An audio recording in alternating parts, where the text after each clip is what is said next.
Good morning, everyone. Thank you for coming out. Today, we're actually calling and notifying the community about a police enforcement activity that's going to be going on in Central Broward, right here in District 5.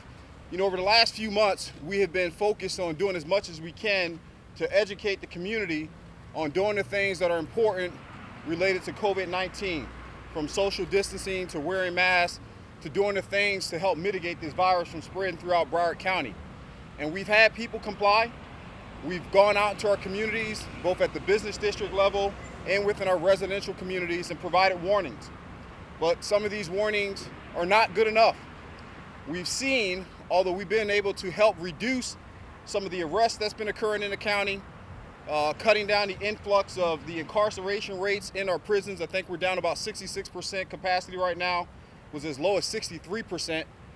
So our activities from law enforcement is clear that we are trying to do the things we can to mitigate the unnecessary arrests in our community. However, we've seen a slight increase in violent crimes. We've seen several shootings take place, several homicides take place, specifically as it relates to this particular district where we're going to be focusing. And so we're going to have to step things up. Over the next few days, we'll have a full-blown operation consisting of both our crime suppression teams, some of our TAC units, our detectives, and the focal point will be to target two specific type of areas that are contributing to these calls. One of which is the high volume of calls related to house parties that are occurring here. A lot of mass gatherings, a lot of people at events, and we've seen the connectivity to where at these events or at the end of them, shootings are occurring, fights are occurring, even homicides.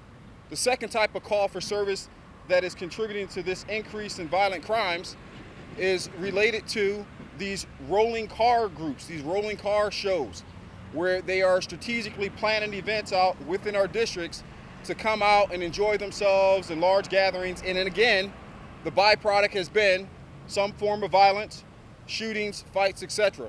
So over the next few days, we're going to take a very hard activity, and that we will not be providing warnings. We will be enforcing the letter of the law, whether it be from traffic violations. We will enforce the letter of the law as it applies to our house parties in violation of codes. And should it come to an occasion, we will even arrest someone out here. This is vital for us to start safeguarding this community. I can tell you only a few days ago, I was out here patrolling in that district. And I had a chance to do a park walk and talk, communicate with some kids, play a little baseball out in the community. And I had residents walk up to me and say, "Sheriff, we need to see more activity out here." So this isn't just a matter of statistical data that's driving us out here, but this is a call from the community.